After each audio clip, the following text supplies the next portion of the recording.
until 444 BC by Ezra, and no, supposedly he found it in the temple or whatever. But no, I think it's highly implausible that this was written prior to the occupation of Palestine by the Persians and Cyrus. No, this was written ex post facto. That's when good predictions happen. I didn't say that, Rabbi. That was Joey. I'm Torah Sinai. He is. Luke really is. Luke represents, even in these contexts. Yeah. I am the voice of Orthodox Judaism. Luke is the voice of Orthodox Judaism.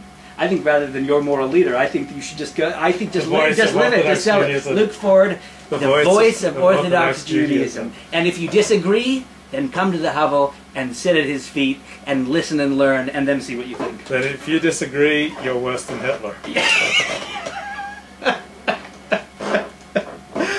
That would be priceless. I know that would be very impolitic, but that would just be hysterical. So Deuteronomy chapter 32, verses 25.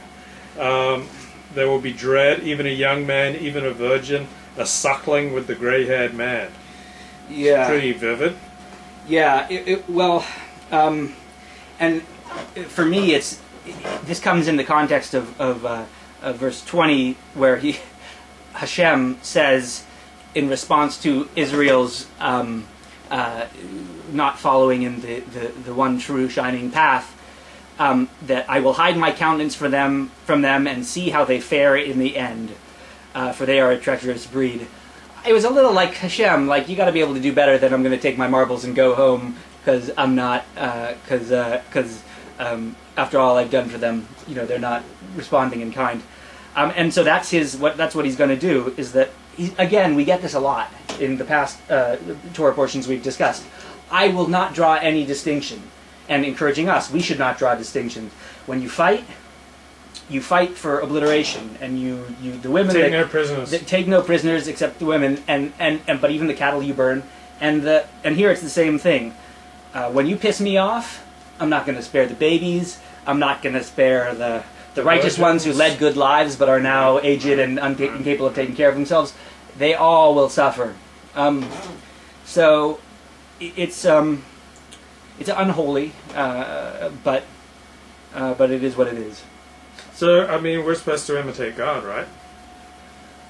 I've not heard Jews say that as frequently as I've heard other religions. So we should imitate God. Imitatio Dei is the Latin, so right, it's not the Hebrew. Right. But I mean, we are supposed to. Well, Imitations of Christ I bought that for a friend, an evangelical friend, even though it was written by a Catholic. But yeah. I mean, did you say that? I mean, did you say? Yeah, you're supposed to walk in God's ways, like as God clothed the naked.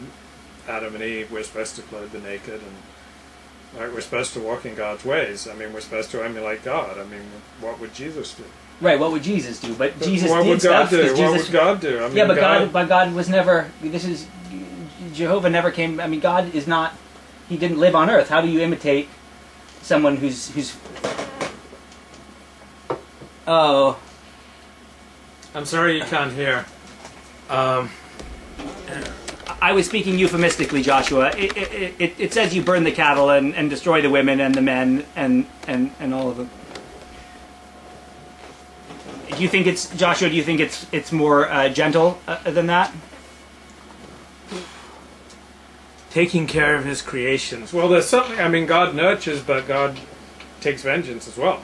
Yes, I mean, the God we see in Ha'azinu is a very is an embittered God. He's very, very. Now all I can see is Joey frozen into a strange pose. Oh. Okay, great. Thank God, she can hear now. And it was good. Joshua, the God, the Hashem of Ha'azinu, is a very emotional God. He's a God that commands. Throughout Deuteronomy, very, very complete vengeance on idolaters and on the lost sheep of Israel and so forth. I can't imagine that you read it differently. What do you? In verse 27, God is saying the Goyim shouldn't raise their hand in triumph and say it was not God who accomplished all this. So, where he's afraid that will happen. Right. So when athletes say after they win a game, thank God, is that how would the God of the Torah feel about being invoked in athletic contests? Well, it depends on whose side he's on. I mean, he makes clear here that the reason that Hashem is afraid that should he allow Israel to be decisively defeated, that the enemies of Israel will think that it's because God is not such a hotshot after all. And so, I guess out of fear of a wounded pride, he says, so for that reason, I'm really going to fuck him up. But despite the fact that it's really not for you, you don't deserve it, but I don't want them to get too big for their britches.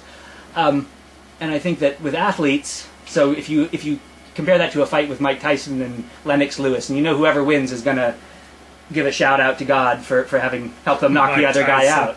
Thank well, you, Jesus. Yeah, he will. Well, it's Allah, if anyone. But so the question is, well, who did God want to win?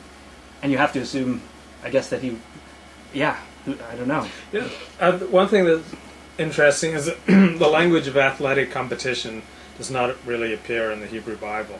It's all through the Christian scriptures, like running the race and fighting the good fight, and like athletic competition is like filled into the New Testament. Right. But sport is basically absent from the Hebrew Bible. Yes. I mean, I think that's because, well, I don't know why, but I agree with you. And it strikes me that Christianity is much more about a personal struggle. And it's much more Greek. And it's much more Greek. It'd be interesting to see if we read what Christians call the Apocrypha, the books that were written after Alexander took Palestine and kind of Greekified the Jews. Like, if you read the book of Maccabees, is there more athletic language in there? I'm not sure. I don't know. But again, we don't regard those books as divine. Right. The Jews. So, sport is not really a Jewish thing. Sport really has played virtually no role in the Jewish tradition. Right. And I've heard that when Hank Greenberg wanted to play for Detroit in the 60s or whatever, that a rabbi found something in the Talmud that talked about boys playing sports on a holiday, and so he said, well, here, see, look, it's holy. But that was in reference to the Romans playing sports, and because the Jewish boys didn't do that. Yeah. Now, Monica is saying that Moses is embittered because the people are embittered. Now, I'm often struck how a synagogue reflects its rabbi. Like, if a rabbi's been there for a number of years, the synagogue is like if he's an effective rabbi, he forms that synagogue in his image. Like, I think of Young Israel Century City, you've got Elazar Muskin, who's a very organized, on time, disciplined, fiery, highly observant, yet still modern Orthodox, highly accomplished in both secular and religious worlds, highly educated. Like, that is a very high functioning shul, very much in his image. You've got B'nai David Judea, where you've got a very kind rabbi in Yosef Kanevsky and just a bunch of nice, kind people. Right. You've got Esha Torah, where you've got Moshe Cohen is the Rav there. It's very fiery, Haredi shul. Like, if a rabbi is good, and he's been there for a few years, he forms that shul in his own image. It's very impressive. Yeah. How one rabbi can just...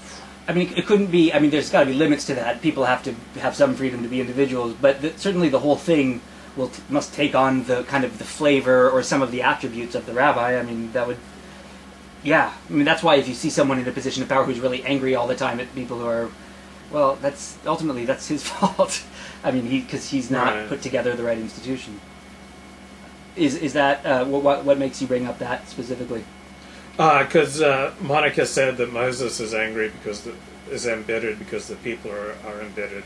Right. That Moses is kind of inheriting their traits rather than. I'm thinking the opposite of how one man, Moses, can mold these 12 unruly tribes into a nation. Right. So the people affect the leader, and the leader affects the people. Right. So it's never.